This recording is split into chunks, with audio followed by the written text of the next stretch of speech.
Hello and welcome to the Parkinson's Foundation's webinar series for veterans living with Parkinson's. I'm Krista Ellis, your host for today's webinar. Helping me behind the scenes are my colleagues Danielle Agpolo and Laura Cameron. More than 110,000 veterans with Parkinson's disease receive care through the U.S. Department of Affairs. Many U.S. military veterans with Parkinson's have access to specialized medical care and financial assistance through the VA. During this webinar, we will dive into an exploration of the latest advances in Parkinson's treatments. This session is designed to empower veterans and care partners with up-to-date knowledge and tools for informed decision-making. Today's webinar and the entire Veterans Webinar series is presented with support from the Don and Lorraine Freeberg Foundation. The Parkinson's Foundation wants to take this moment to thank the Freeberg Foundation for helping to make these programs possible. The mission of the foundation is to make lives better for people with Parkinson's.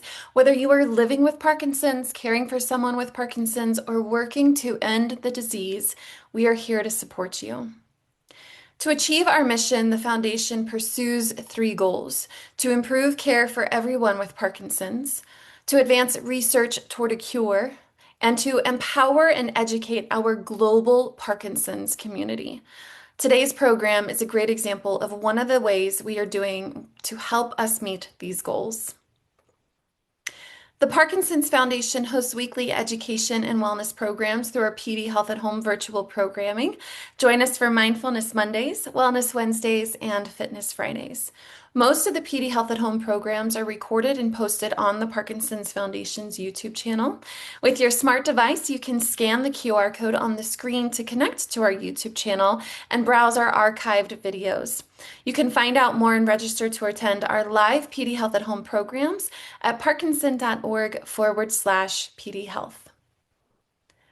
Part of the Foundation's commitment is to reach every person living with Parkinson's. A critical way we do that is through our partnerships. With more than 110,000 veterans living with Parkinson's, the Foundation is proud to have established a formal partnership with the Veterans Administration. This partnership has the overarching goal to improve the quality of life for veterans living with Parkinson's disease and their care partners through greater access to education, resources, and support.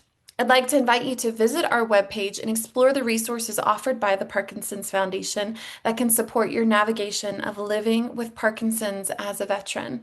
That website is parkinson.org/veterans. Today, it's my pleasure to introduce Dr. Vaswani.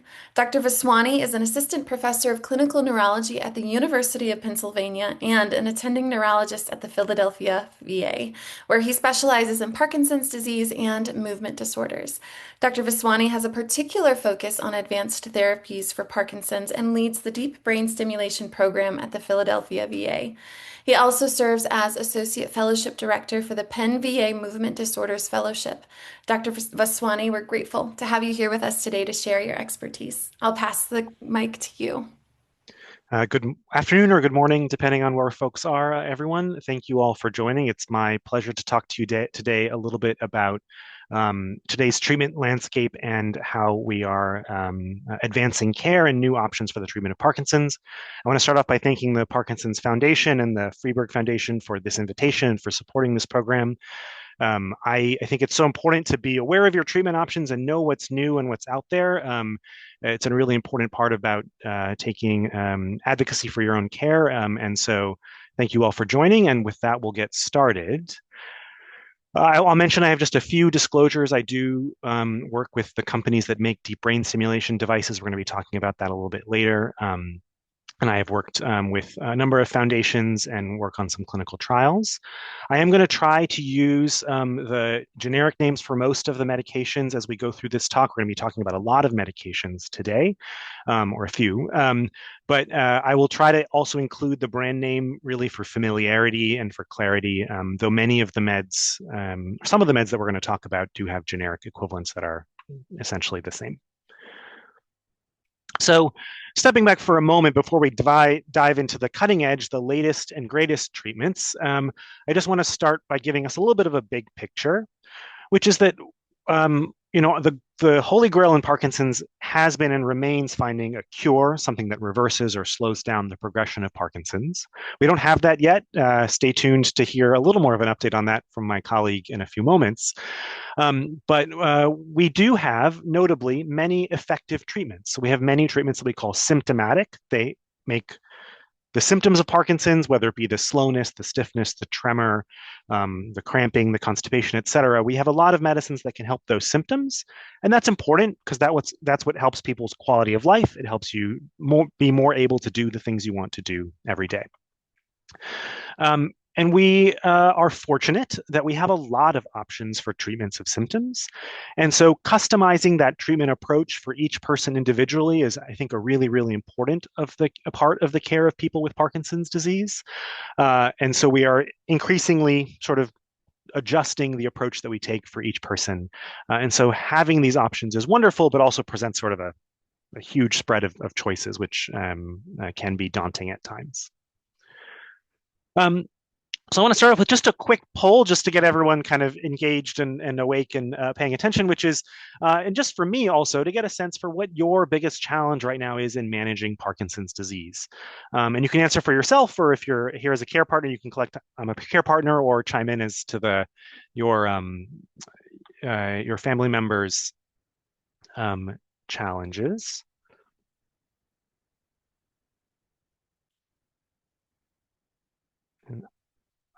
I am not seeing the results, but I suspect Laura or Krista may be. Yeah, I can see them. We've got about 41% are saying the most challenging is managing their motor symptoms. 27 are saying the biggest challenge is managing non-motor symptoms. And about 10% talking to the challenge of medication and timing of off periods. Perfect. So I think that's a nice spread. It's I will mention that we are going to be focusing mostly on motor symptoms today, though we will talk a bit about non-motor symptoms as well. Um, so that's very, very helpful. So as I was saying, we're going to talk about a few categories of treatments. Most of the updates in the last few years have really been on the medications for motor symptoms. That's what's going to be focusing on for most of this talk. We'll just highlight a little bit about treatments for motor symptoms, and then some updates in the surgical therapies, which I think actually have a couple of big updates that are important. And then we'll close with what is in some ways probably the most important part of the talk, which is the non-pharmacologic approaches, some things that we've known a lot about for a long time, and an important part of the care of people with PD. So just to give us a little bit of a refresher, like I said, the main focus of the talk is what's new, the cutting edge, but it's important to put that in the context of what we've known for a long time, the core medicines that we've had for Parkinson's for many, many years. So big picture, as I think this audience probably mostly knows, Parkinson's disease is caused by the loss of cells in the brain, neurons, which are the brain cells that talk to each other, that make a chemical called dopamine that the cells use to talk to each other. It's a chemical that basically they use for one cell to speak to the next. And so because in Parkinson's you lose those cells, a number of the treatments are focused on giving people that dopamine back. And we've had a few options that have been around for many, many years. The main gold standard workhorse medicine that we've had for 50 or 60 years is called carbidopa-levodopa, or Sinemet. And this gives you a precursor to dopamine back. So your body can convert it to dopamine and then use it to help you move and have more normal movements. There are a few other classes of medicines that have also been around for a long time. There are medicines called dopamine agonists. These are medicines like pramipexole, which is Mirapex, or Ropinirole, which is Requip, which can sort of directly replace the dopamine. These tend to be a little more side effect prone than carbidopa-levodopa, but can be the right choice for some people.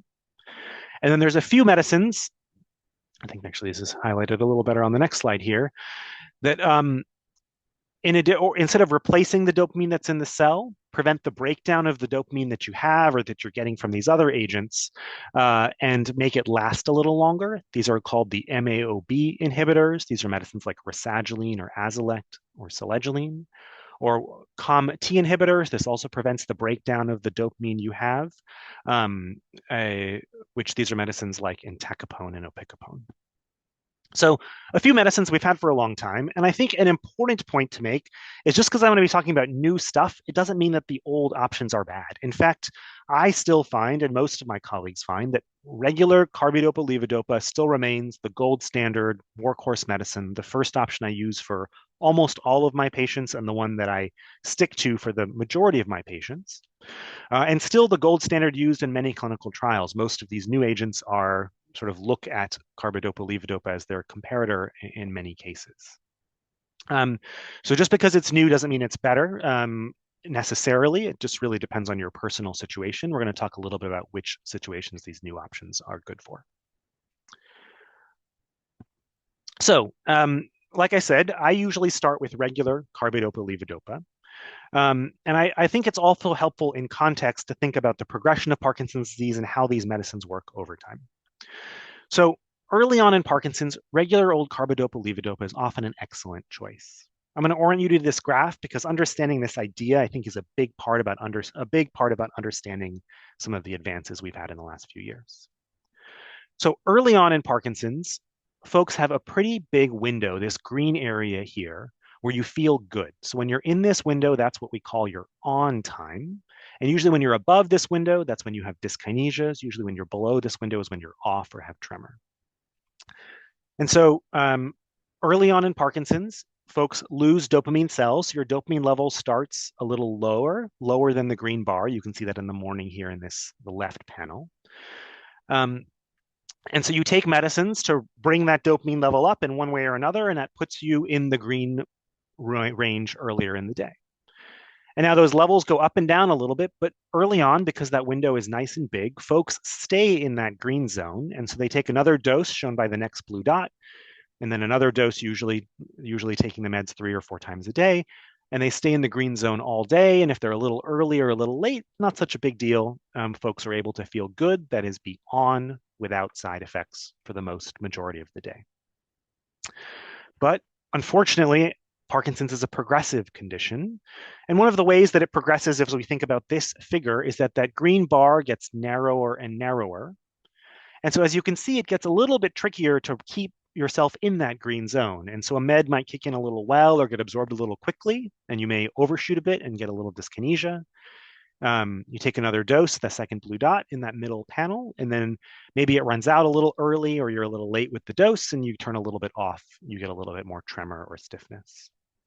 And so there's a few things you can do. You can take the meds a little more often or lower doses a little more often. You can adjust the regimen.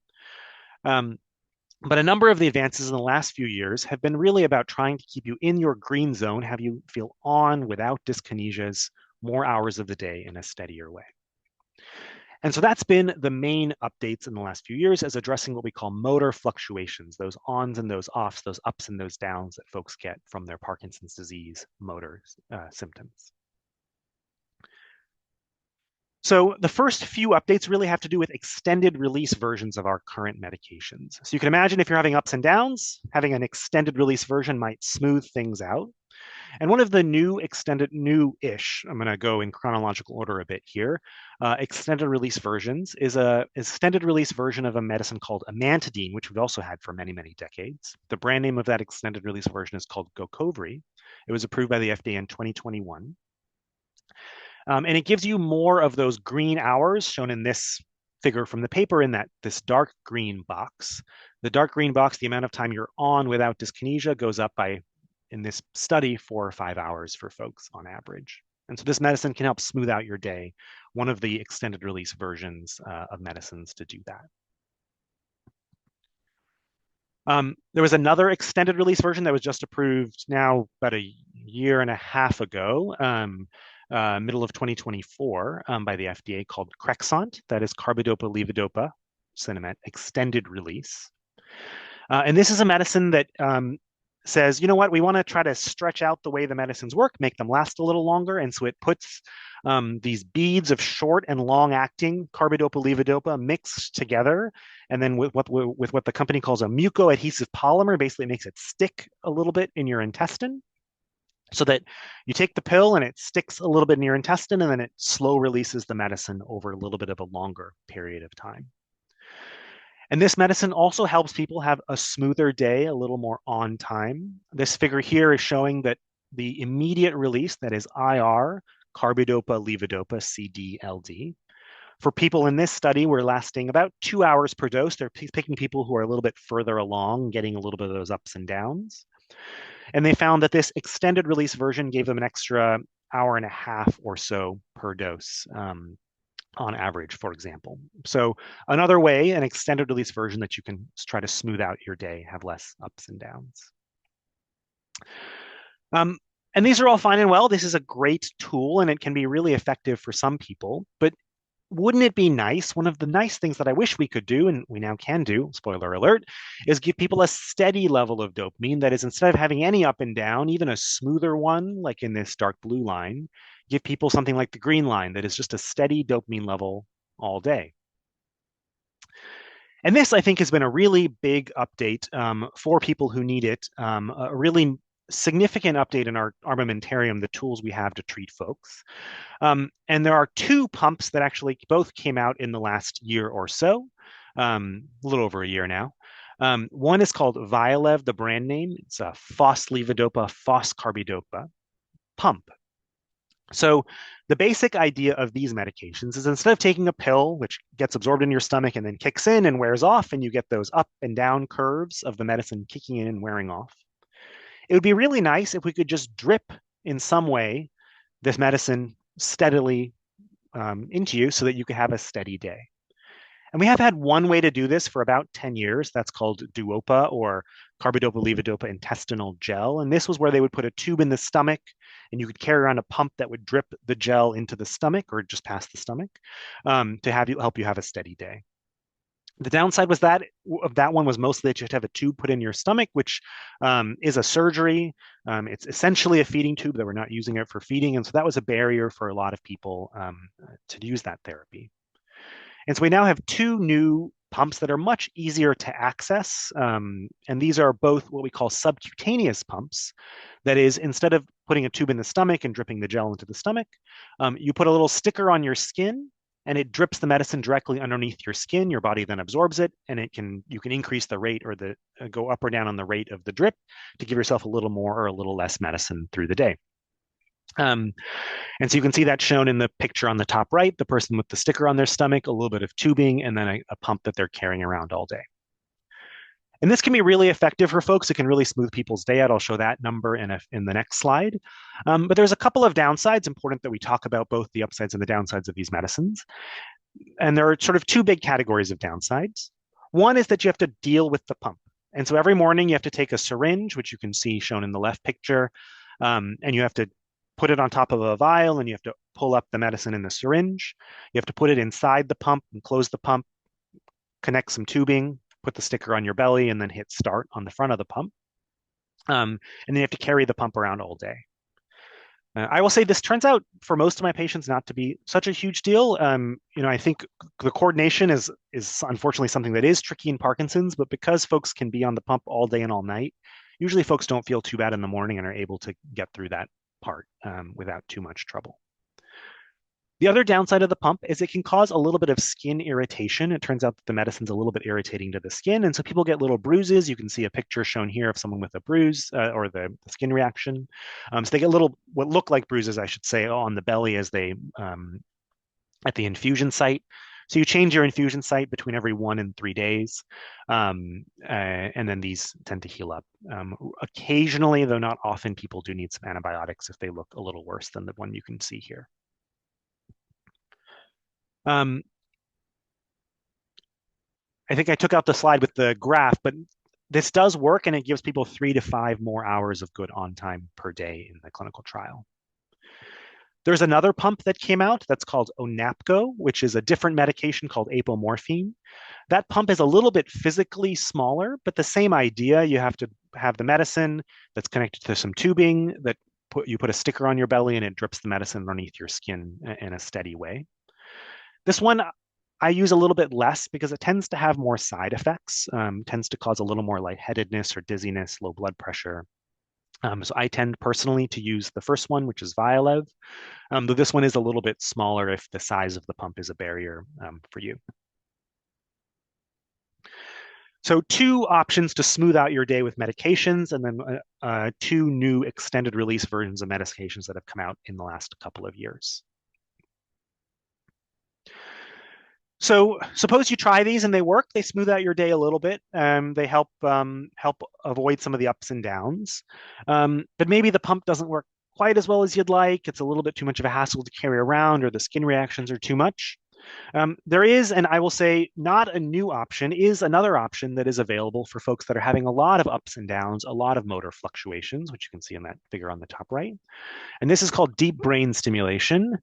And if I could ask Krista to click play on the video on the left. We'll see if this works for us. This is where a wire is put in one of two pretty small structures, or one of a few possible small structures in the brain. And then that's connected. You can see a picture on the bottom right to an extension cord and then a battery pack in the chest. And we can use electricity at the tip of that wire to try to make the Parkinson circuit act more normally. If you have tremor, to basically turn off your tremor and try to smooth people's days out, because the electricity is on constantly throughout the day. It's also a good option if you have side effects for your medicines, if they make you nauseous or a little lightheaded. You can often reduce your medicines significantly with this treatment. And so if the meds work but give you trouble in some other way, this for some people is an option. And you can see the electrical contacts there at the tip of that wire in this picture. So I will mention that deep brain stimulation, or DBS, is not a new or experimental therapy. I know it certainly sounds like science fiction. It's something that is in some ways really cool in that way, but not new or experimental. It's been FDA approved for tremor since 1997 and for Parkinson's disease since 2003, so over 20 years. And it can be a really, really good option for the right person at the right time. And there's a lot of details here that are really, really important. So if this is something you're interested in, and I encourage you to talk to your doctor who knows you personally. But just at a big picture level, a few things to know about DBS. It's a good option for people who have one of two things, either a tremor that doesn't respond well to the medicine, or motor fluctuations, those ups and the downs that we've been talking about. There's some extra cases if the meds work but give you side effects, things like that I alluded to, that can also be a reason to consider DBS. It is a surgery, and it is a brain surgery. And so the anesthesia, the putting the wire in, can affect people's balance and cognition a tiny bit. And so you have to have sort of balance and cognition that are in a decent place for surgery.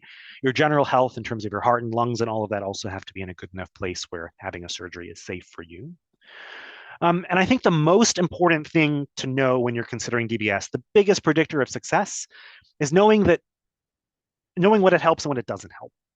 So DBS, unfortunately, is not a cure. I really wish it were. A lot of people may hear that, oh, it can sort of fix everybody, and that's unfortunately not true. But if you're going in it for the right reasons, that is, you want to improve your tremor, or you want to improve the ups and the downs, the ons and the offs, DBS is very, very good at those things. It unfortunately doesn't treat all of the other symptoms of Parkinson's, but it helps the motor ups and downs, and it helps the tremor a lot. And so there have been a number of really cool, exciting updates in deep brain stimulation. In January of 2004, one of the companies, Medtronic, had a new a rechargeable device. And in February, just a month later, one of the other companies came out with a rechargeable device as well. Boston Scientific has had a rechargeable for some time. The three DBS companies, and the batteries are shown here. And all of these companies have also been working on making, with these new batteries and new software updates and things like that, the ability to adjust the electricity at the tip of that wire work better, and us find a good place to do it in a faster way, so get it optimized faster for you. And so a lot of these companies have been doing really, really cool things to make that a reality. And so one of the companies, Boston Scientific, has really been exploring what we call image-guided programming, that is making these really detailed images of where the wire is in the brain and finding the electrical contacts on these really fine images. These structures here are very small. This is a millimeter in diameter, the wire there.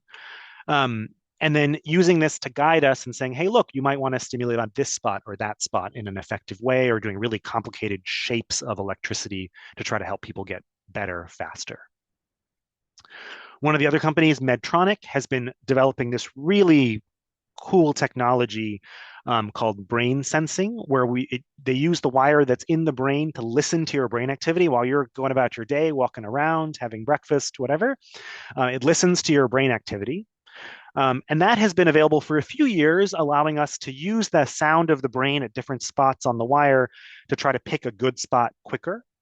And then in January of last year, they came out with a really cool technology that, if you need it, can be really powerful, called adaptive DBS, where it listens to the sound of the brain activity and it says, hey, I think your meds might be wearing off. I should click the DBS up. Oh, hey, I think the meds have kicked in pretty well. Maybe I should click the DBS down. And so it adjusts itself up and down over the course of your day. Which, if you need it, can be effective. I will say most people don't need this. Run-of-the-mill DBS has been around for 30 years and works really, really well, like I said. But this can be a little bit of the icing on the cake if it is something that you need. And then the third company, Abbott, has since about 2020 been developed and is continuing to advance the ability to do programming, that is the adjustments of the wire over telemedicine. That is, we can connect to the battery with, I will admit, a lot of security. It's almost a little annoying how much security there is in the process, but it's what's important to keep everybody safe. Connect to your battery over the internet, and then make adjustments just like you would in the office over the internet connection. And I think that last one can be really important for veterans. I know a lot of veterans live in rural areas. I know accessing a movement disorder specialist is a little challenging for anyone, but the VA has really spent a lot of time and effort from way before COVID even, developing and supporting telemedicine, that is, connecting to your doctor over the internet. And so that can be really powerful for folks that use that as a way to connect to their doctors. And then the last advanced therapy, the last procedure that I just want to mention has had some updates, is that there is another surgical procedure for Parkinson's disease called focused ultrasound.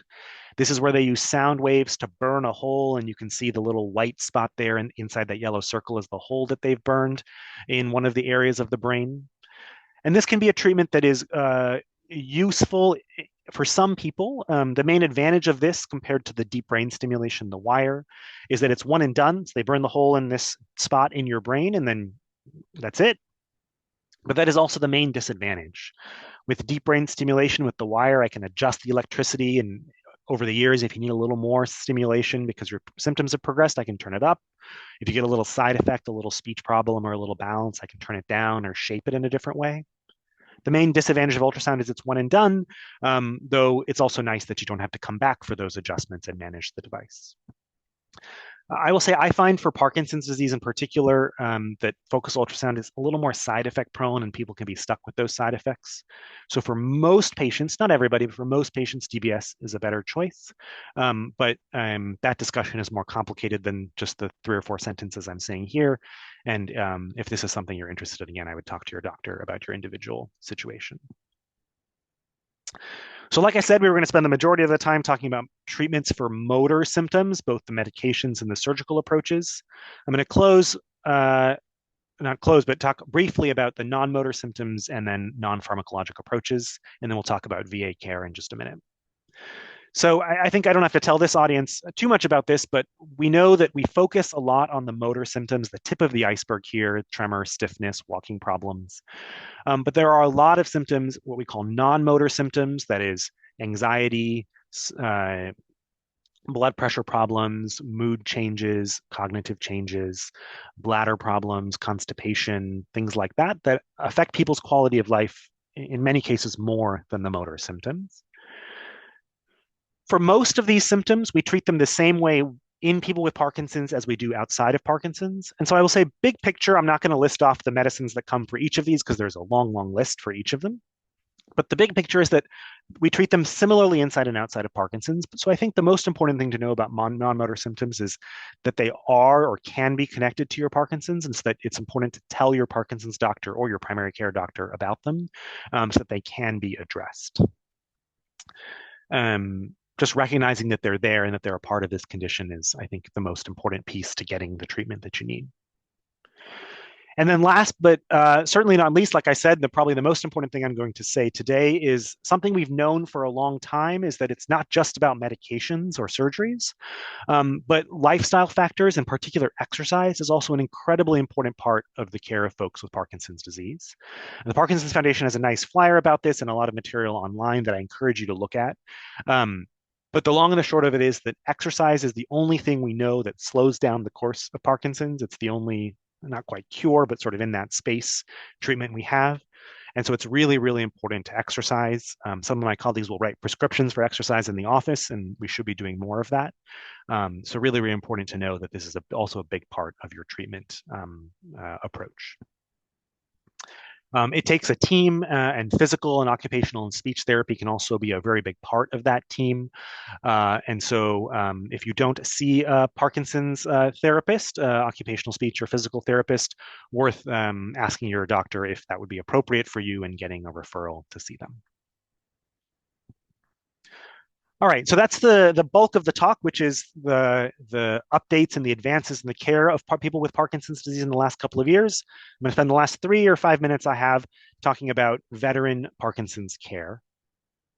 And I think it's important to know that there are differences in the way that we think about and to a small extent treat veterans with Parkinson's disease.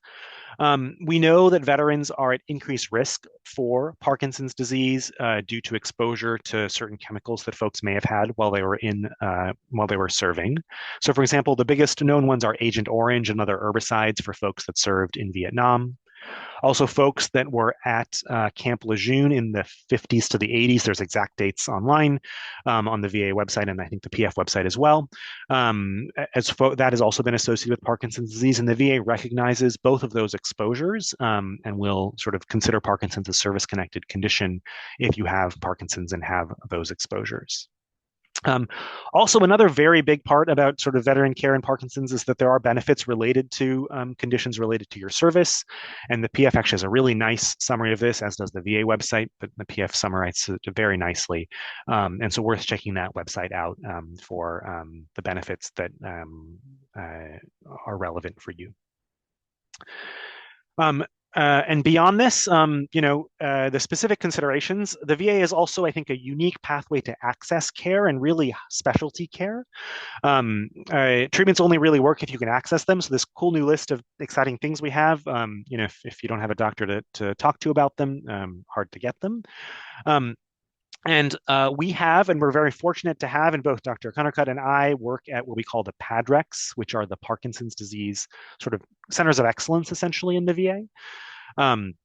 And you can ask your primary care doctor, or if you have a general neurologist, you can ask them for a referral. And we can do video visits really to anywhere in the country, which is a thing that we're fortunate to be able to do through the VA, not something you can do necessarily outside the VA.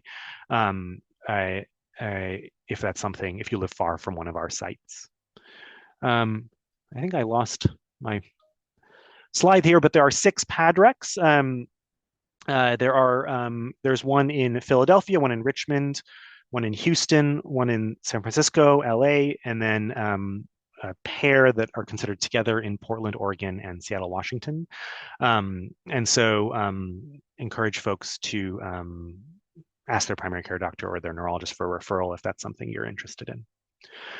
So big picture to summarize, there are more treatments and options than ever for Parkinson's. We're very fortunate that we have new things coming out. We have a lot of tools in our toolbox, and really customizing therapy for you is an important part about your relationship with your treatment team.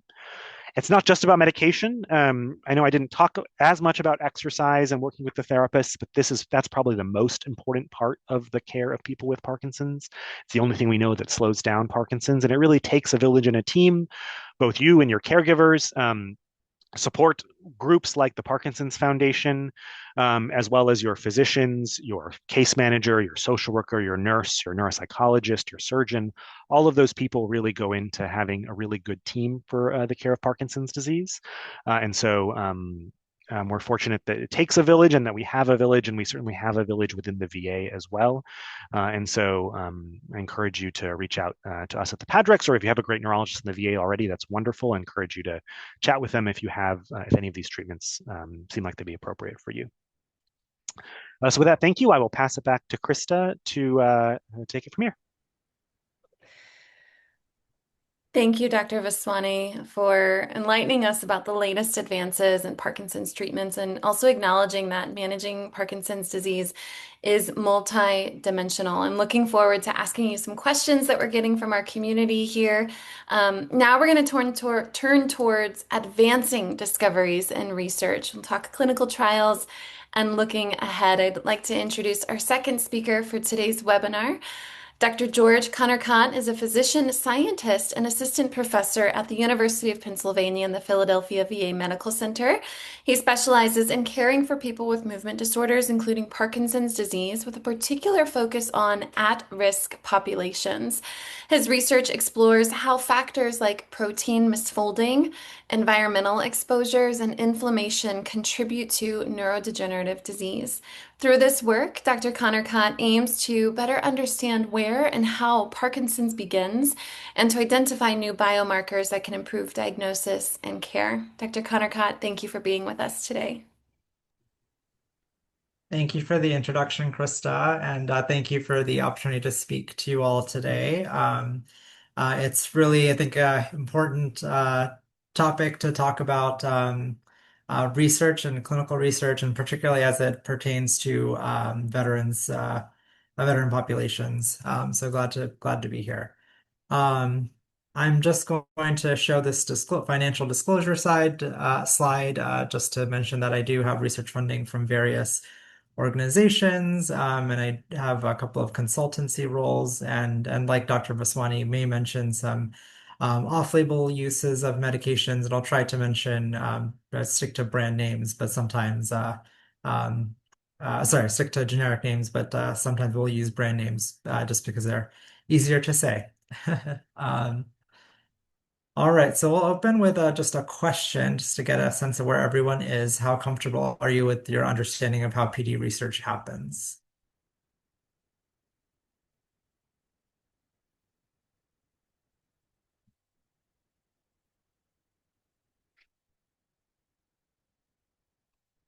Then I don't see the results yet, but if Krista or someone else does, feel free to chime in. Sure, we can end the poll and let's see if those results get shared out. Yeah, can you see those results? I can, thank you. Yeah, so it looks like the plurality of you, 45% said somewhat confident and 36% said not very confident. And 9% said either not sure what to ask or 9% said very confident. So I think many of you kind of fall in the not very confident or not sure what to ask. So hopefully this discussion will be helpful for approaching, how do you think about PD research and whether that's something that you want to get involved with.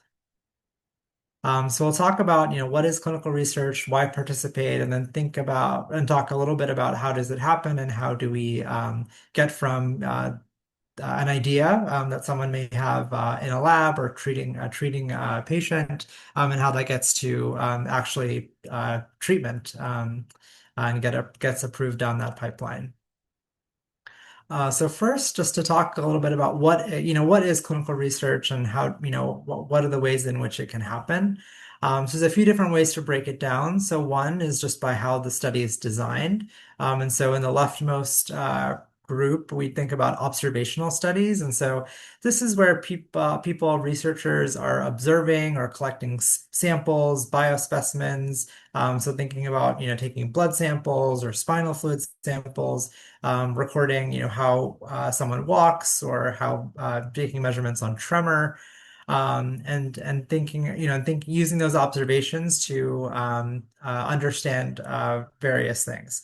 And so you may hear words like cohort or case control or cross-sectional studies thrown around, and those are all observational trials. So observing someone or groups of people and making conclusions about them. And so these are studies that are largely done to identify risk factors and also biomarkers. And so what we mean is, are there things that put a specific group of people at risk for developing Parkinson's disease? And so, in the past year, I think there were some key studies that came out about trichloroethylene and people that were stationed at Camp Lejeune for specific years in the 80s. And so that is an example of a retrospective observational study that tied the risk of trichloroethylene in drinking water to the development of Parkinson's disease. And so that's an observational study, for example. And then, biomarker studies. So you may be aware of now clinically we're able to use both spinal fluid testing and skin biopsies to identify a misfolded protein, alpha-synuclein, and use that as an aid to diagnose Parkinson's disease.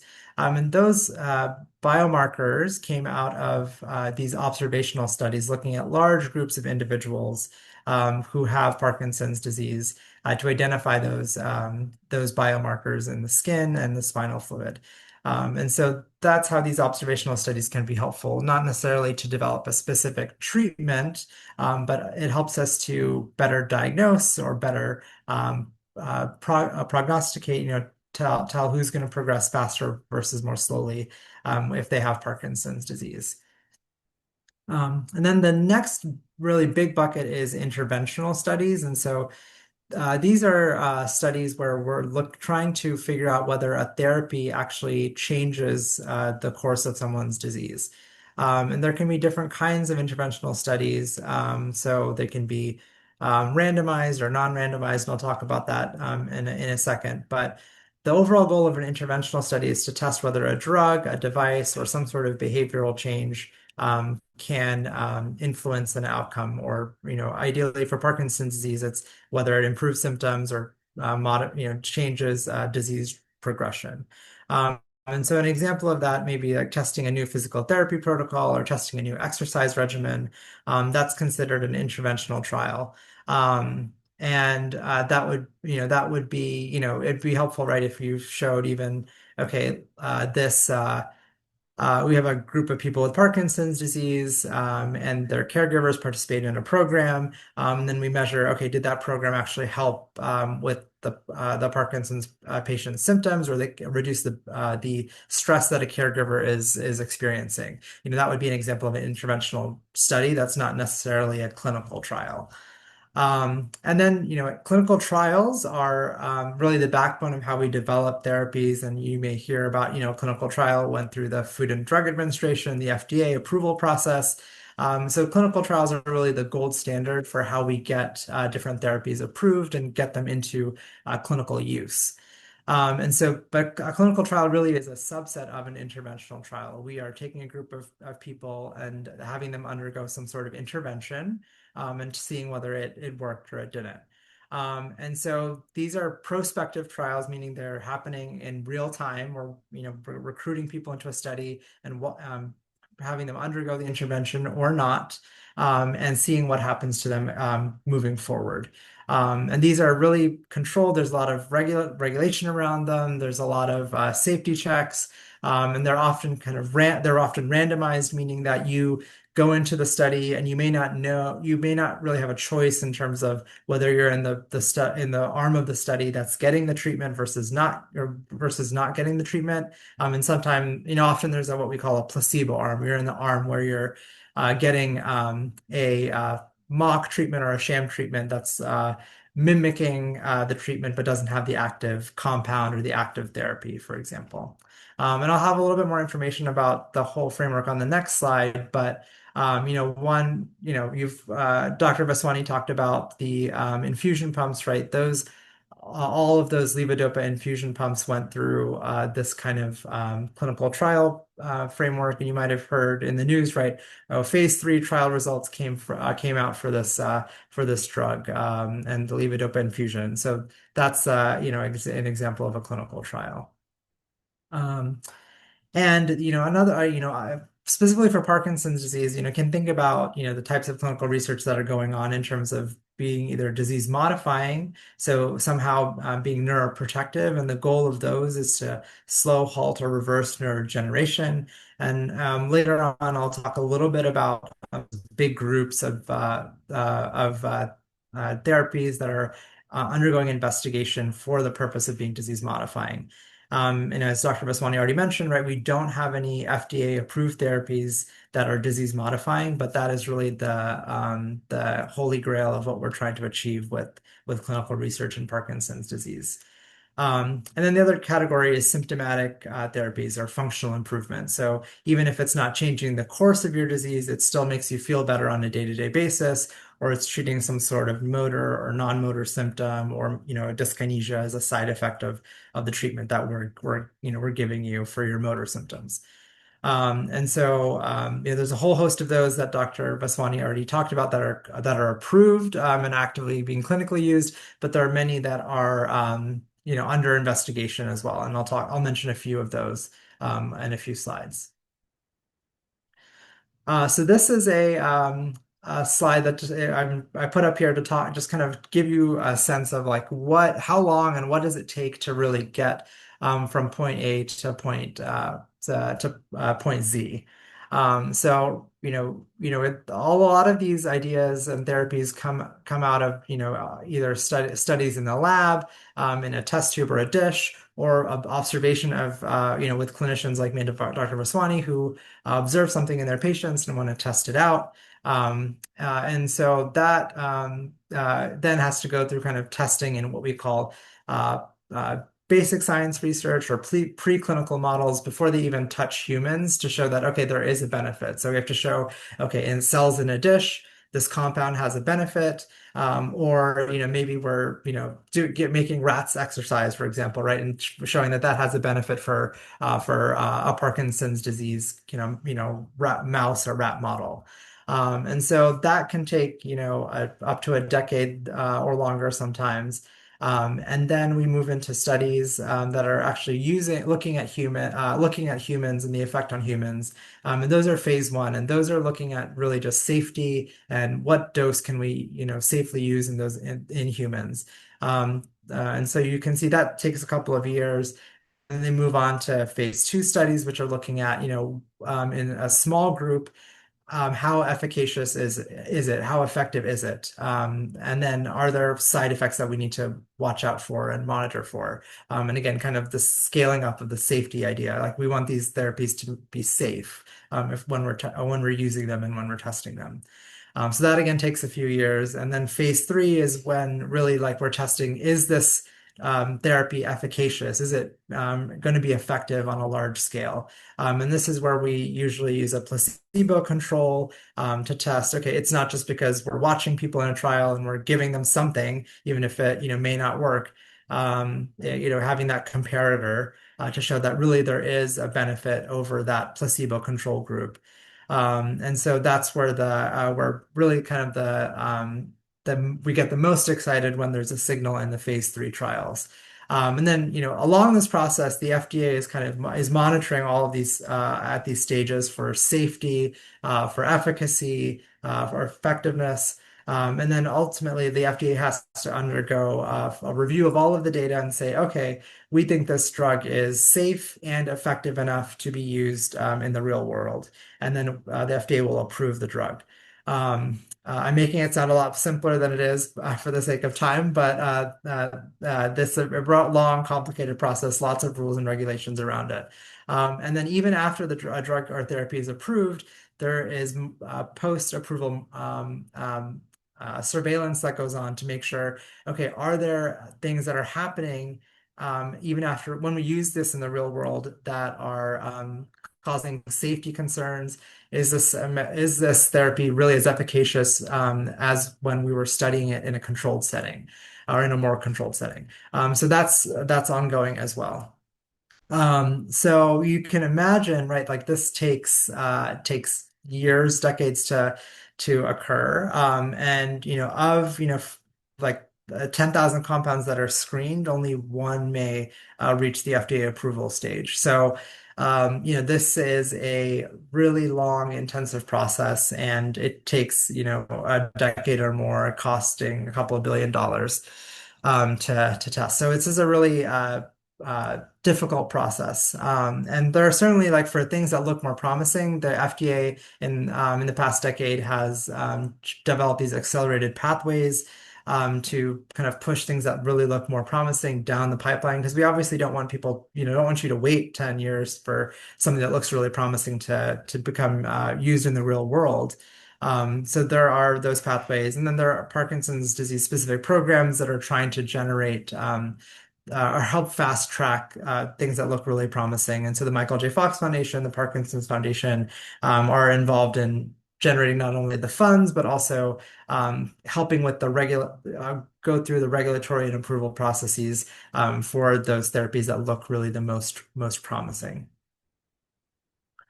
And then I just wanted to touch on, I think questions like, okay, are people really looking at veterans? Or, what are the things that are we studying things that are really veteran specific? And I just want to put the slide up that yes, certainly like from a government perspective, there is money that's being put up for veteran specific funding and Parkinson's disease specific funding.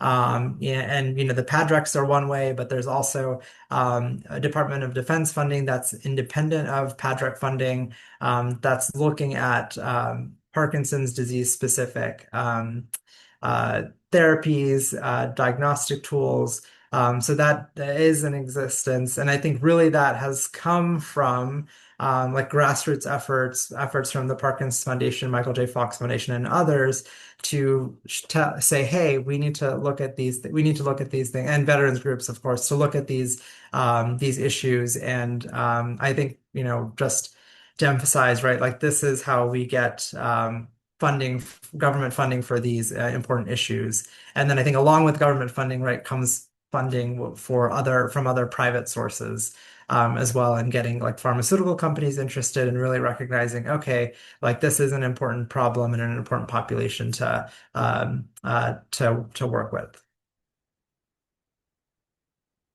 I just wanted to touch on briefly too, you may be thinking about, okay, like why should I participate in Parkinson's disease research? And maybe as a veteran, like why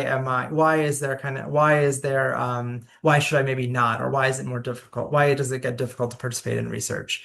So I think for clinical research, right, I think it's really on the cutting edge. It's stuff that's really new, and maybe like if it works, right, it's, you're one of the first people to be able to access it and to use it. And often people that are participating in these phase 3 trials, you are able to, for certain therapies, you're able to continue these even after the clinical trial phase is over. It's usually called an extension, like an open label extension phase. So you still get to be on that therapy, especially if you feel like you're getting benefit from it. I think the VA, for US veterans, right, the PADREC network is really cool because we can actually do trials at multiple sites all at the same time. So even if you're, not necessarily, you may have access to a trial that, that your friend who's not a veteran doesn't have access to. So I think that's also cool. I think also as a veteran, right, you have unique exposures that are not necessarily exposures that your civilian friends may have the same exposure. So again, being able to study and like see, okay, are these therapies going to be relevant for me and for my veteran, for other veterans of Parkinson's disease or at risk for Parkinson's disease is really important. And then I think people that are in clinical trials, right? You get a lot more face time with clinicians and also people that are seeing people that have Parkinson's disease. And so it is nice to have that extra monitoring support, be able to ask questions, maybe understand your disease a little bit better. And maybe get some extra testing as well. So sometimes there are like other additional tests and they're done more frequently. So it's as part of these clinical trials. So it's nice to be able access that. I think maybe reasons that you may be cautious or just want to ask more questions to your provider before you get involved in a clinical trial is, U.S. military veterans may have a lot of other comorbidities, which meaning other conditions like traumatic brain injury, PTSD, sleep apnea, other specific toxic exposures during your time in service. So things to just ask about. Taking other medications to, again, treat those other conditions. And so that may make it complicated to actually be qualified for some of these studies. But again, this is where talking to your clinician and whoever is running the trial is important. getting to the sites often enough sometimes can be difficult, especially depending on where you live in relationship to where the site is happening. I think more and more clinical research is trying to move towards what are things that we can do virtually or not having people come in. So I think that's becoming slowly becoming less of an issue, but again, that can be a logistical barrier if you have to come in 4 times a year or more to participate in clinical research. And then I think one thing that does come up, I just want to mention, not as like a reason that you shouldn't participate, but a question that often comes up, okay, like with Agent Orange and with the Camp Lejeune, right, it took a lot of effort to really get the government to sometimes recognize that these were exposures, and there is kind of sometimes mistrust of either the scientific process or the government funding some of these studies. But I just want to reemphasize, right, like it's not just one person that's kind of checking the safety of these studies. It's right. There's layers upon layers of regulation that are governmental, non-governmental, scientists, clinicians. So there's layers of kind of safety networks that are there. So both on the local and national levels.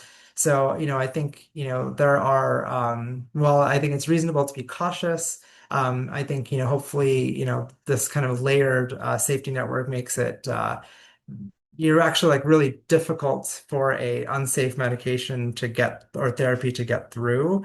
And I think really we tend to be err on the side of being more cautious and making sure that the burden of evidence is really there before something goes out into the real world. I'll stop there before we get to the next topic, just to gauge on how comfortable you are with knowing how to participate in PD research.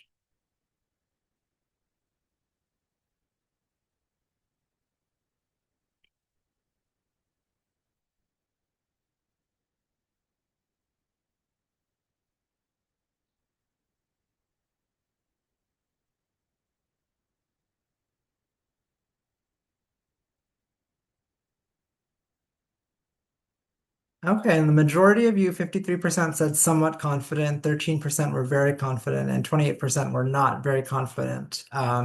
So I'm glad a majority of you are somewhat confident. That's great to hear. I'm just going to review a few resources on how you can actually get involved in Parkinson's disease research if you're interested. So a few different levels, the VA system, national databases, and then talking to your provider.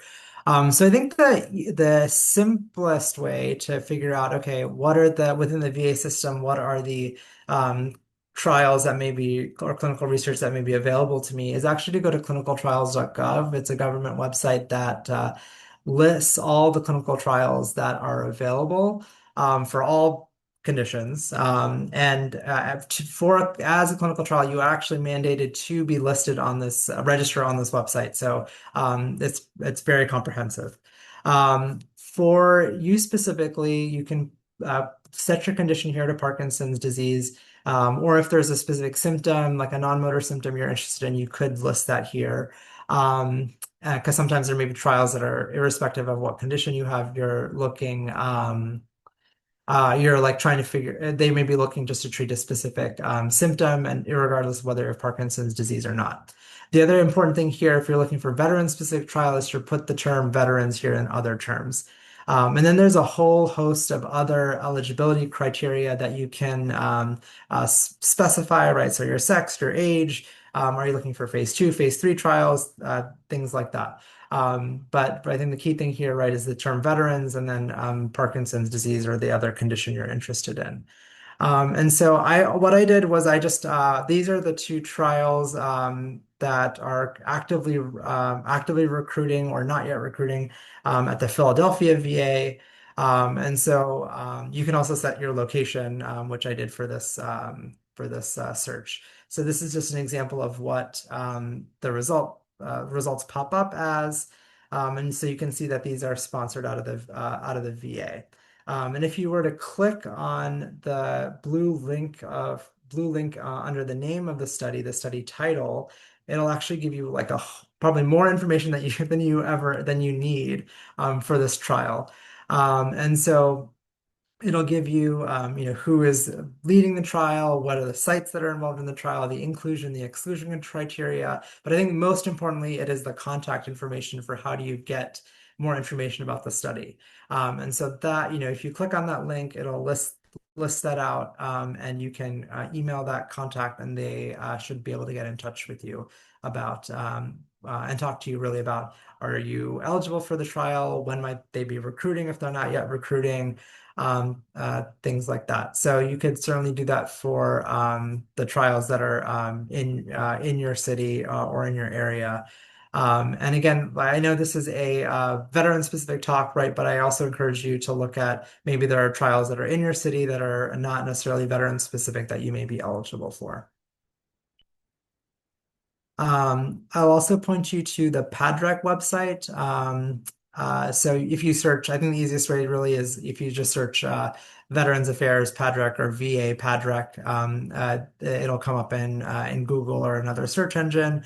I think I have a screenshot from our Philadelphia PADREC website here, but all of the PADREC websites are listed on this Philly PADREC website, and vice versa. But some of the PADREC websites have resources for what research studies are available, and have links to other national resources as well. So it's a good resource.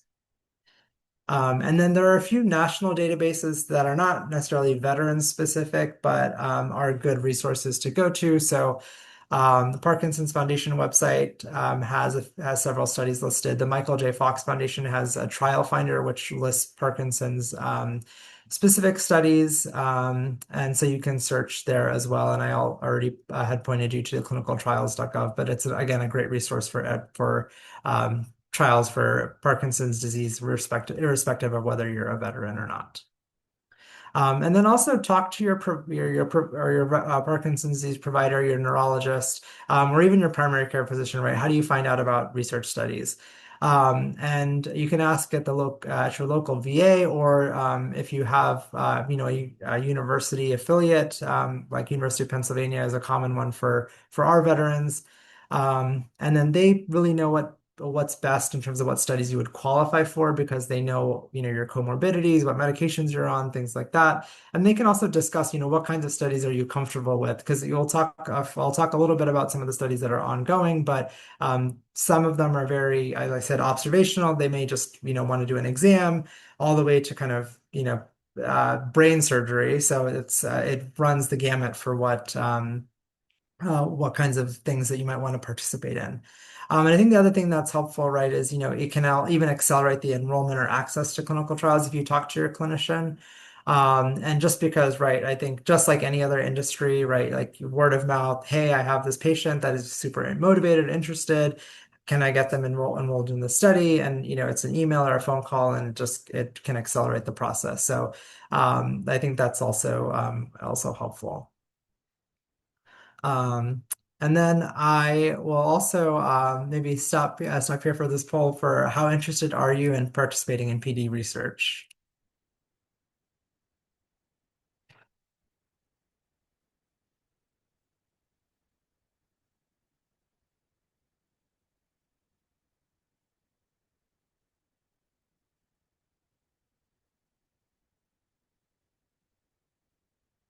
And yeah, so 28% said very much, 43% somewhat, 22% not very much, and 7% not at all.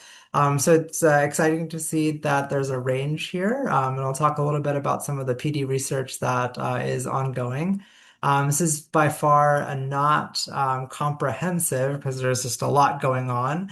But I've kind of color coded it based on whether they're tagged by whether it's disease modifying or symptomatic, and kind of what phase they're on, and included some FDA approved studies just to give you a sense of like what are the things that are going on, and maybe some things may pique your interest, or just like I think about, oh, I didn't know that we're even doing that or thinking about that in Parkinson's disease.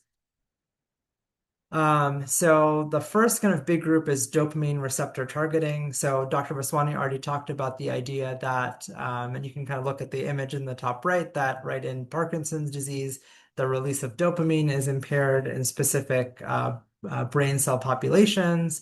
And so the idea is, can we fix that release of dopamine or replace it in some way? And does we know that that helps motor symptoms and some non-motor symptoms. And so thinking about better strategies for doing that. And as you can see, most of these are really symptomatic therapies that are listed on this slide.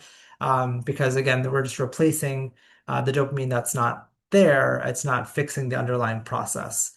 I think I think drug to what really keep your eye on is tavapadon. It is a dopamine agonist, so similar to things like pramipexole or reticutrine, but it works at a different receptor. And so the idea there is that can we have some of the benefits of those medications without the side effects? And so dopamine agonists can cause people to feel sometimes really sleepy, can make people confused, can also cause impulse control disorders, so leading to like uncontrolled gambling or like hypersexual behaviors. And so um, people are sometimes really cautious about using it because those are really damaging and dangerous side effects. And so the idea that this type of medication, tavapadon, can potentially have the benefits of treating motor symptoms without having those dangerous side effects is the idea.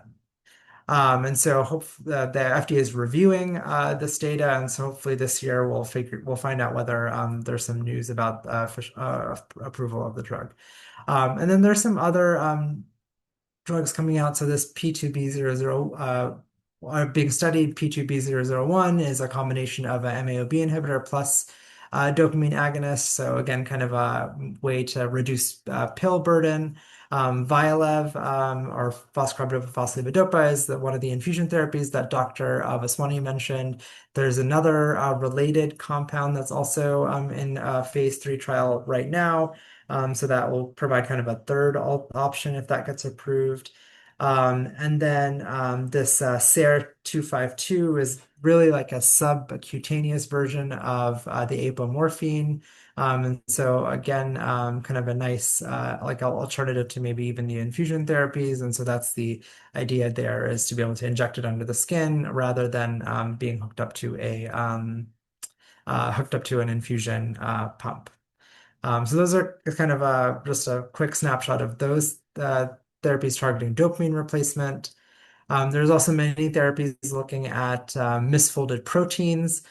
So when we look at someone that has Parkinson's disease, their brain under the microscope, we see these clumps of proteins. I kind of think like if you look at a brain cell under a microscope, I think of them as kind of these dried cranberries or craisins is what they look like, because they're always stained red when we look at them.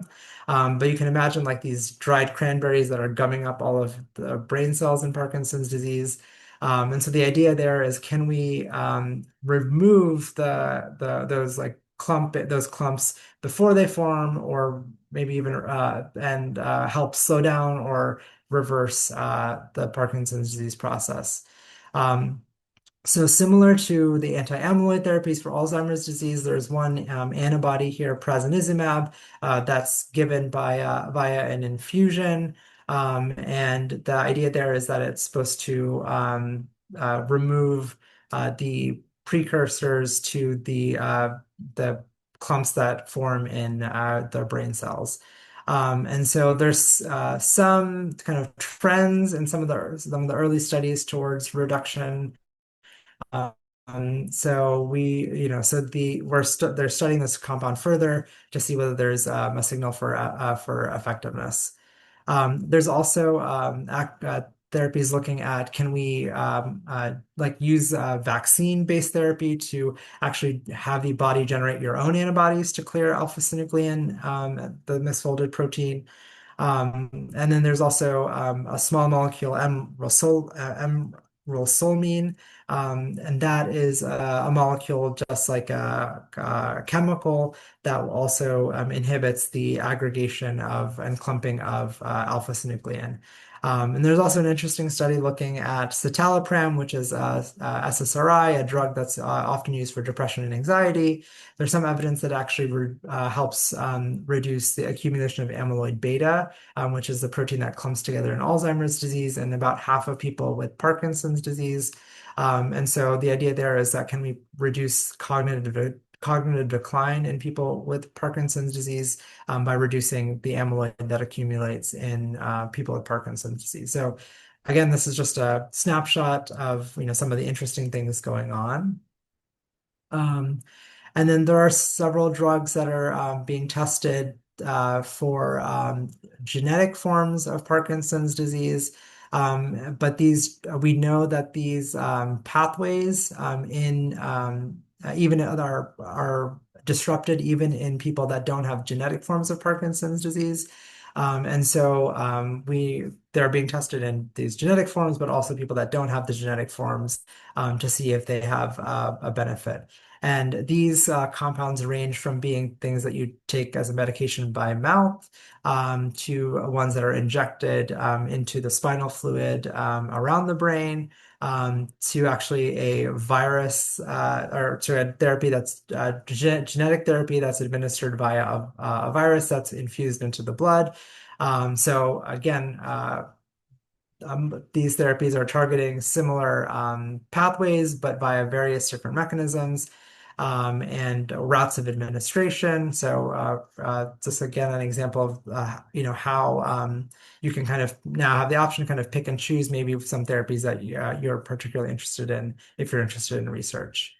Another big category are actually brain-targeted gene and cell therapies. So I'll start with, so from the image on the right side, this is actually a way for us to take stem cells. There was actually a decade plus ago, there were actually stem cells taken from embryos and using those to try to treat Parkinson's disease. But now, and since the early 2000s, there are ways to actually take cells that are from someone's skin or from someone's blood and reprogram them to become stem cells.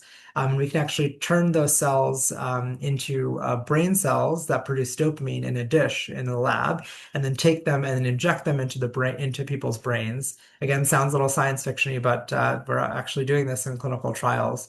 And we have the option of doing that from even someone's own cells. So there's actually two different strategies that are being tested right now, taking someone's own cells and then actually taking someone's donor cells and injecting them into someone's brain. For the latter strategy, you have to be on immunosuppression for a year, but it looks actually safe from the data that we have right now. So that is something that's being tested actively. And then there are therapies that are looking at actually delivering genes via viruses and other methods to see if that can actually be neuroprotective or neurorestorative. These are genes that actually help make the brain cells more robust or actually like more resilient. And so that's the other thing that we're testing. And then finally, the last kind of big category I'll talk about is using different therapies that target inflammation. And so these are either small molecules, small chemicals, or even cell-developed, cell-guided therapies. So infusion again of a different kind of stem cell to reduce inflammation. And so we know that inflammation can be a key player in people with Parkinson's disease and the disease process. So targeting that is another strategy. And then I'm just throwing up here, right, adaptive EBS that Dr. Vaswani already talked about, also went through this FDA approval process. But I think there will be several iterations of that coming down the pipeline as well. So we'll look out for those. So I'll stop there, but just a few key takeaways I just want to emphasize, right? As veterans, there are systems that you can access on a national level, both the VA and elsewhere, to participate in clinical research and maybe take advantage of some of these really cutting edge opportunities that may really change the way we treat people with Parkinson's disease. And really, in the last few years, veteran-specific research is increasing due to grassroots efforts to get funding for it, but also realizing like that the veterans system has there's a great network that we can access that's already integrated. Dr. Vaswani mentioned the telehealth system that's really great within the VA, where we're able to take care of people on a national level, no matter where we, the clinicians, are. And this also applies for research. And so I just want to emphasize, right, participating in research can really allow for advancing Parkinson's disease care and being on the cutting edge. And really, like without people participating in research, we can't develop new therapies. I will stop there and thank you for listening and happy to answer any questions you might have. Thank you, Dr. Connor-Cott, and I'll invite Dr. Vaswani to join us back for our question and answer session. I want to ask Dr. Connor-Cott, is there usually a cost to participate in a clinical trial? Yeah, so I wouldn't so in terms of talking about costs, there's no like specific fee for you to participate, but there is kind of the hidden cost, I guess, of like if you needed to travel to a site to participate in a clinical trial. Many clinical trials actually reimburse those costs. So it's important to ask about those things and not assume, okay, I'm gonna have to, pay for my own gas or transportation to get somewhere. That's not necessarily true. And then sometimes, depending on how involved the trial is, you're actually reimbursed for your time and trouble to a degree. So it's also, I think, important to ask about that and just not think about and not just assume like those are costs that you're eating up yourself. Mhm. Would you mention any red flags or things to be cautious about before joining a clinical trial? Yeah, I think it really depends how risk averse or like risk friendly you are. I know there are certain people that are like, yeah, get me in on the ground. Like this sounds really exciting. But there's some people that, right, like I want to make sure like this is really, really safe before I get involved. And so I think paying attention to, what phase is the research in, right? Is this a phase 1 study or is this a phase 3 study? By the time a drug has gotten to a phase 3 study, it's really undergone like multiple rounds of safety testing. So we really know what to expect in terms of the adverse or side effects that you might experience. Um, and then really, I think other just like making sure you're comfortable as a research participant. Ask all the questions you need. Take the time to, ask about anything that's not clear about what's going to happen with the study, what's involved with your time or the procedure that you might be undergoing. There's no, rush, and we as on the people that are conducting the research side, we want you to feel comfortable and we want all your questions answered before you get involved. Because the last thing we want is for you to be unhappy that you participated in the research, because that just breaks our heart. Dr. Vaswani, I want this to be a dialogue. So if I ask a question Yeah, directly to Dr. Connor-Cott, feel free to ad lib and I offer will. your. I will chime in one other thing there, which is that in the concept of a clinical trial, I agree with Dr. Connercutt. It's about your personal sort of thoughts. I will say there are a few things you can find online that mimic these trials that are not trials that it's important to be aware of. So please don't fly to Costa Rica or Turkey and get stem cells from someone who isn't part of a trial or it's not regulated. That can be in some cases quite dangerous, and in the most benign case just expensive, but the dangerous case is the one we worry about. So if you stick to like sort of official clinical trials in the US, clinicaltrials.gov is a great website to triple check that. I think you're in good shape. Just be careful of those kind of occasional mimics out there. What does it look like if, for the 28% who were somewhat interested in participating in a clinical trial, how might you describe the process of getting engaged in clinical research from exam, conversation with your provider to receiving treatment? Yeah, so I think it can either be initiated by the clinician, like by your clinician, or by you as the patient. So just asking, okay, are you? I will often ask, are you interested in research? Or a patient will say, oh, hey, I heard about the study that's going on, or I'm just interested in research because, for X, Y, and Z reason.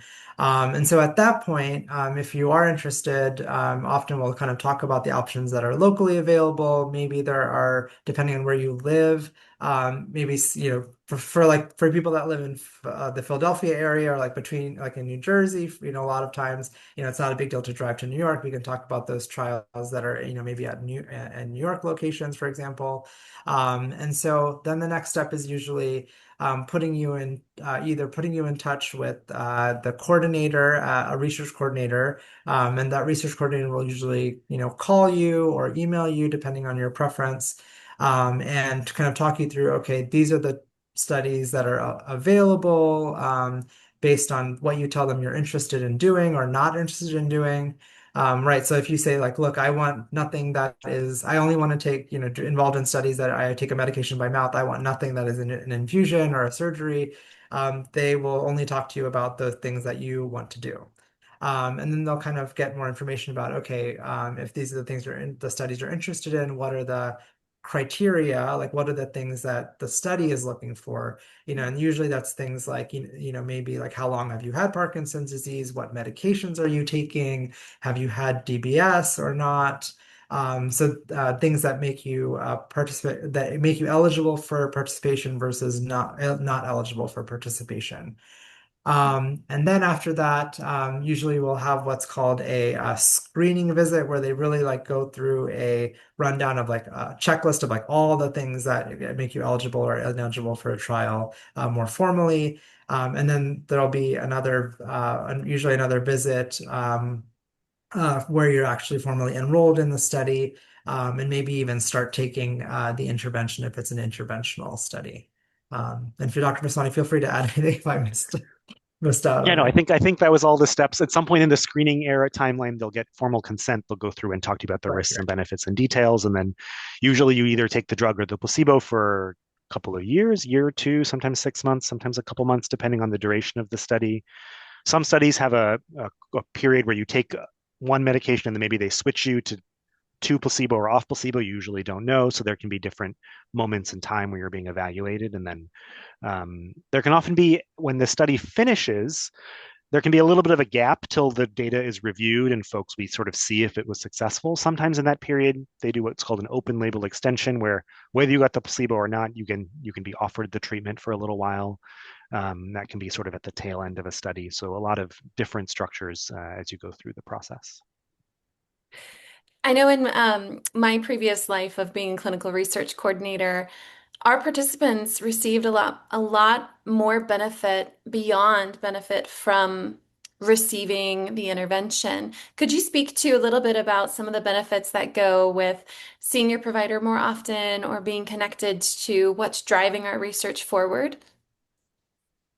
Yeah, so I think, some of the direct benefits, right, I think are the option to be able to ask more questions, and then also being able to understand the disease better, right? I think you just have conversations about, okay, why are we studying this therapy? Or like, you hear about, okay, we're using this drug to treat this symptom in addition to a motor symptom. It's like, oh, I didn't even know that happened in Parkinson's disease. So you like learn about the disease process.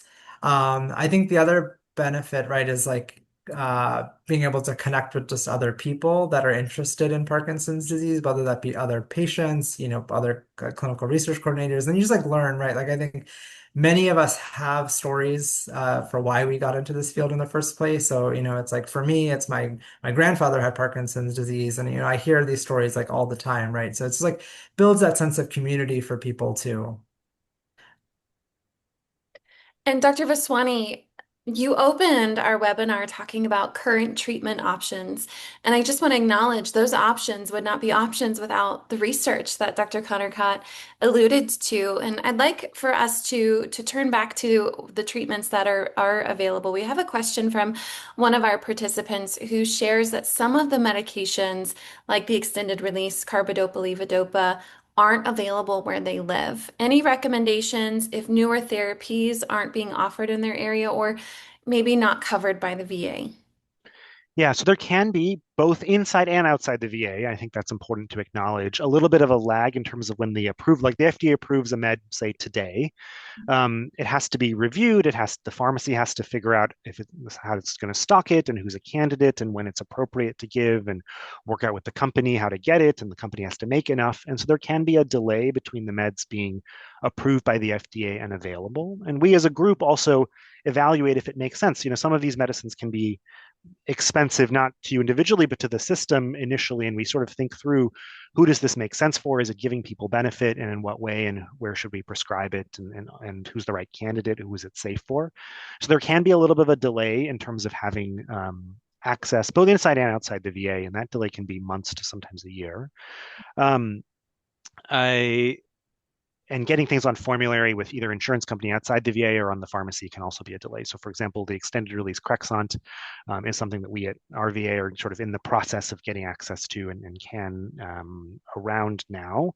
And so the long and the short of it is talk to your doctor, see what the options are. I didn't compare them to the other drugs, but there's another extended release that's been around for a few years that is similarly effective, and so that may not be the only choice. Um, um, is sort of that's I think the main takeaway is talk to your doc, because it may not be the best fit for you, and there may be very similar or choices. And then usually it's just a little bit of a process, and you have to bear with the system a little bit as we go through the process to get access to these over time. Yeah. And the only other thing I'll add to that is like sometimes it can be site specific, right? Like I think sometimes veterans ask me like, okay, why can I not get this, medication? Or like, would it be easier if I went through my like outside, neurologist? And sometimes the answer I tell them is yes, like go to your outside neurologist because it's actually easier to get it through like get it because it's not on formulary here. But sometimes it's actually easier in the veteran system depending on what medication it is. So definitely ask the question. And it's again like site specific sometimes. Absolutely. A lot of what I keep hearing between listening to what you both shared was ask questions, ask your provider questions. And I really appreciate you empowering our community to ask those questions. Not just during these webinars, but also in those moments with your provider at the VA and outside of the VA. Lots of interest, Dr. Vaswani, in the extended release options. And one of our participants is asking, how does the extended release version of medication differ from the regular version in terms of how often you take it or should take it throughout the day? Yeah, that's often very personal. So even the immediate release, some people take 3 times a day, some people take 8 times a day. It just really, or some people take once or twice a day. There's a big spread. So it depends on your individual situation. If you have someone, I'm going to give sort of a hypothetical patient. If I have someone who takes the immediate release and it tends to last 3-ish hours, so they take it 5, 6 times a day. The extended release is going to last an extra hour and a half or so, so 4.5, 5, maybe a little longer. And so they might go from meds 5, 6 times a day to 4-ish times a day is pretty typical. Now, sort of the rule in Parkinson's is typical. There's really no one who's exactly typical. It's a very personal journey and everyone's a little different. But that's kind of roughly how it goes, is folks go from 4, 5, 6 times a day to sort of 4-ish times a day with the extended release versions. It's deeply personal. Every Parkinson's journey is deeply personal. I appreciate you reminding us of that. And once again, ask your provider. Ask your provider. Dr. Connercott and Dr. Vaswani, we continue to receive questions about government funding for Parkinson's disease clinical trials. Can you share any words or wisdoms with us about whether or not government funding has impacted Parkinson's clinical trials negatively or not? Yeah, I mean, I think I haven't heard necessarily of clinical trials like active clinical trials like shutting down because of, I mean, like Parkinson's specific. Maybe Dr. Masani, maybe you can correct me if I'm wrong, if you've heard of any, um, but I think what we are worried about is like moving forward. Even, it's the funding is getting, the pie is getting smaller, right? The amount of funding that's available from the government is smaller. And also just the approval process is getting more complex and more unclear. So it's hard for us to predict, how, even if we submit an application for a clinical trial, is that going to get approved or how do we make it successful? So I think I would advocate for not only, yes, more money for Parkinson's disease research, but also I think just being mindful about like when we're making changes to the system, like how do we do it in a way that's transparent and clear and going to protect the future of research. And the only other point I will make is a lot of the researchers being effective are people earlier in their careers. And as Dr. Kennicott showed, it's a sort of 10 plus year process to get the data, from the early mouse studies to the early human studies to the formal clinical trials. And so it is important, a lot of folks I know are a little concerned, if we have a little gap in funding, are folks going to leave science, or are we going to have a little delay in the process, given that it takes so long? We don't want to disrupt that pipeline, and it really is a flow through. And so, I think if that's something you're interested in and think that we need more support for, obviously advocate with your representatives, if that's something that you think you'd like to support. Thank you both so much for your wisdom. Before we close out, any final words you'd like to share with our community? I I will just think highlight just you. Oh, go ahead. I was just gonna say, I think just reinforcing, right? Ask questions if you don't understand. You're your best advocate. I think we have the best intentions at heart as clinicians and researchers, but sometimes we're busy and sometimes we just ask for your patience and forgiveness sometimes if we overlook something that's important to you. So just feel free to ask questions. And please also just like research is so important to get new therapies off the ground. So just please be your advocate locally and nationally if possible. And I'll just highlight the point that everyone's journey is different. So I know I talked about a few options for medications, but it's totally reasonable to ask. But if your doc says, no, I don't think that's a good choice for this reason, or I think that's a great choice for this reason, just be open and prepared for that. Because it really is a personal journey, and it takes a team, it takes patients and their caregivers and the whole team and your physician or provider to think through the best choices for you. And so, have that conversation and learn more as you go. But there are some great choices, and there's some that may not be the right fit for you. And so just recognize that it is a very personal journey. Ask questions, offer grace and kindness to yourself, also to your providers who are managing so much, as we all are in our abundant lives. Dr. Vaswani, thank you so much for your wisdom, and Dr. Connercott for your role in driving research forward, both of you. I acknowledge that we wouldn't be where we are without providers like you pushing this work forward, so thank you. Today's webinar and the entire Veterans webinar series is presented with support from the Don and Lorraine Freeburg Foundation. I want to take this moment to thank the Freeburg Foundation for helping to make these programs possible. The Parkinson's Foundation wants to hear from you. Through our My PD Story page, the Foundation shares stories written by anyone in the Parkinson's disease community. These stories help bring awareness to this life-changing disease and helps to inspire others. As a veteran or the loved one of a veteran, your experience with PD is unique. I'd like to encourage you to submit your PD story and share your experience with others in the community.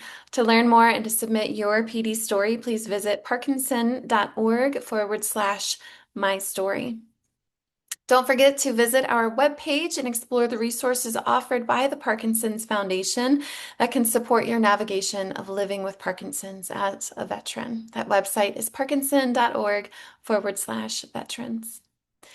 If you had a question today that was not answered, please reach out to our helpline by calling 1-800-4PD-INFO or emailing helpline@parkinson.org. You can use that same contact information to order our free resources, such as educational books, our hospital kit, and we thank you for joining us today. I hope I see you again soon.